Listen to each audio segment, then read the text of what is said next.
क्या कोई इंसान हजारों साल तक जिंदा रह सकता है?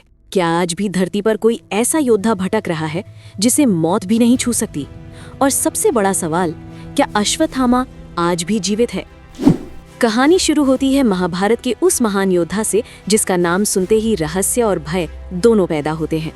अश्वत्थामा द्रोणाचार्य के पुत्र थे, वही द्रोणाचार्य जो कौरवों और पांडवों दोनों के गुरु थे। जन्म से ही अश्वत्थामा असाधारण थे। कहा जाता है कि उनके माथे पर एक दिव्य मणि थी जो उन्हें अजय शक्ति, रोगों से मुक्ति और भय से सुरक्षा देती थी। लेकिन यही शक्ति उनके जीवन का सबसे बड़ा अभिशाप बन गई। महाभारत युद्ध के दौरान जब उनके पिता द्रोणाचार्य की मृत्यु हुई तो अश्वत्थामा का क्रोध नियंत्रण से बाहर हो गया। बदले की आग में जलते हुए उन्होंने एक ऐसा कदम उठाया जिसने इतिहास बदल दिया। रात के अंधेरे में उन्होंने पांडवों के शिविर में घुसकर सोते हुए उनके पुत्रों की हत्या कर दी। एक ऐसा कर्म जिसे धर्म और युद्ध दोनों के नियमों के खिलाफ माना गया। जब ये बात भगवान श्री कृष्ण को पता चली तो उन्होंने अश्वत्थामा को एक भयानक श्राप दिया।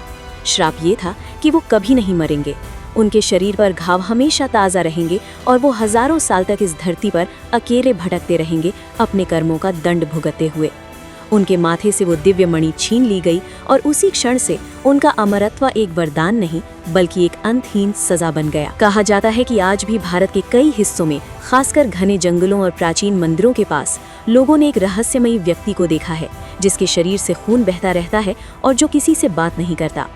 कुछ लोग दावा करते हैं कि वो कोई और नहीं बल्कि अश्वत्थामा ही है। तो क्या सच में अश्वत्थामा आज भी जीवित है या ये सिर्फ एक रहस्यमयी कहानी है जो सदियों से चली आ रही है?